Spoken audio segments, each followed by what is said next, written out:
There's no feeling more intense than starting over. If you deleted your homework the day before it was due, as I have, or if you left your wallet at home and you have to go back after spending an hour in the commute. If you won some money at the casino and then put all your winnings on red but it came up black. If you got your best shirt dry cleaned before a wedding and then immediately dropped food on it. If you won an argument with a friend and then later discovered that they just returned to their original view. Starting over is harder than starting up. If you're not ready for that, like if you've already had a bad day, then what you're about to go through might be too much. Feel free to go away and come back. I'll be here. Alright, thanks for coming with me on this trip. I'll understand if you have to take a break at any point.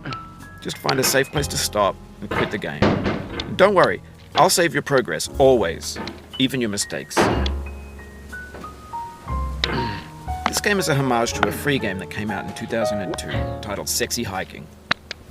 The author of that game was Jazuo, a mysterious Czech designer who was known at the time as the father of Bee games. And Bee games are rough assemblages of found objects. Designers slap them together very quickly and freely, and they're often too rough and unfriendly to gain much of a following. They're built more for the joy of building them than as polished products. In a certain way, Sexy Hiking is the perfect embodiment of a Bee game. It's built almost entirely out of found and recycled parts, and it's one of the most unusual and unfriendly games of its time. In it, your task is simply to drag yourself up a mountain with a hammer.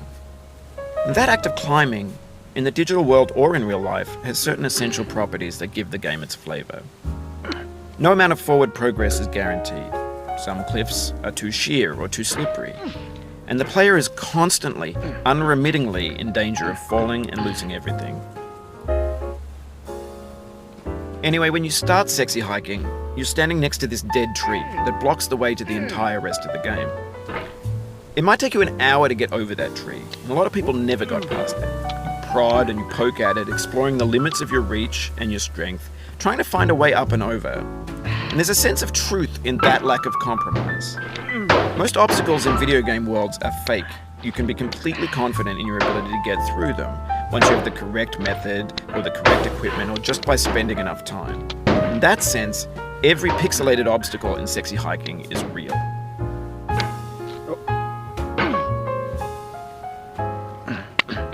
2,000 years later. Oh, you just lost a lot of progress. That's a deep frustration, a real punch in the gut. Oof, sorry about that.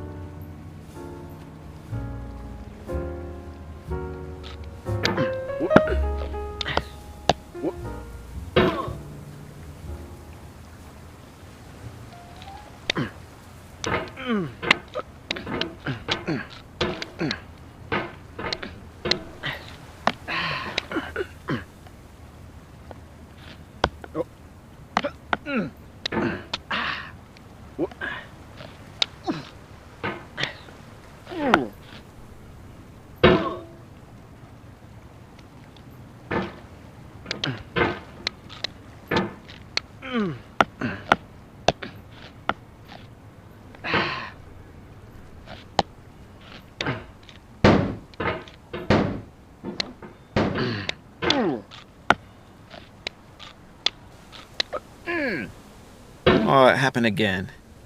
Keep on trying, don't let it get to you.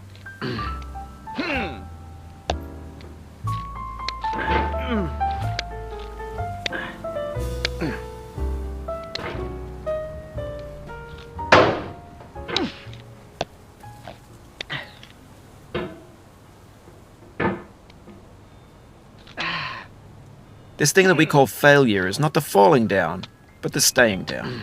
Mary Pickford.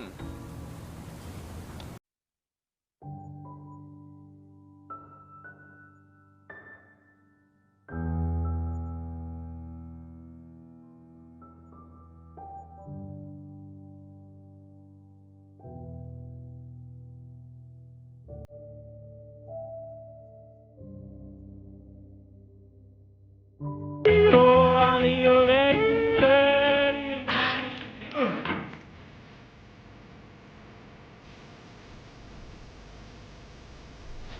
The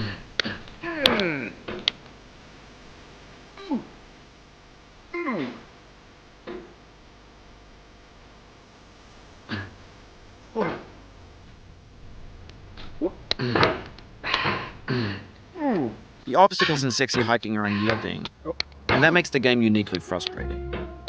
But I'm not sure Jazzuo intended to make a frustrating game. The frustration is just essential to the act of climbing, and it's authentic to the process of building a game about climbing. A funny thing happened to me as I was building this mountain. I'd have an idea for a new obstacle, and I'd build it, test it, and it would usually turn out to be unreasonably hard. But I couldn't bring myself to make it easier.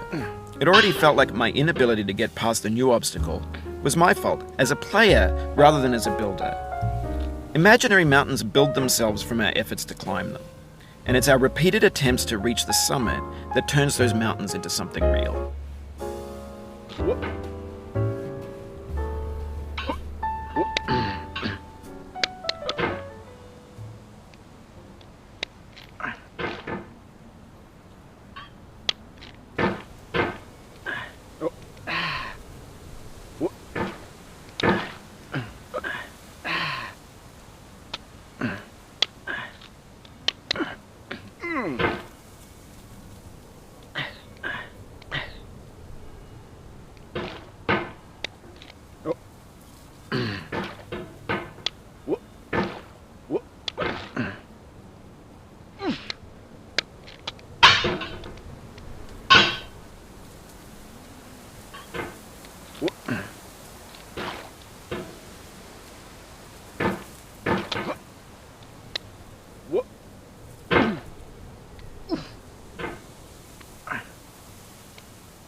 When you're building a video game world, you're building with ideas. And that can be like working with quickset cement. You mold your ideas into a certain shape that can be played with, and in the process of playing with them, they begin to harden and set until they're immutable, like rock. And at that point, you can't change the world, not without breaking it into pieces and starting fresh with new ideas.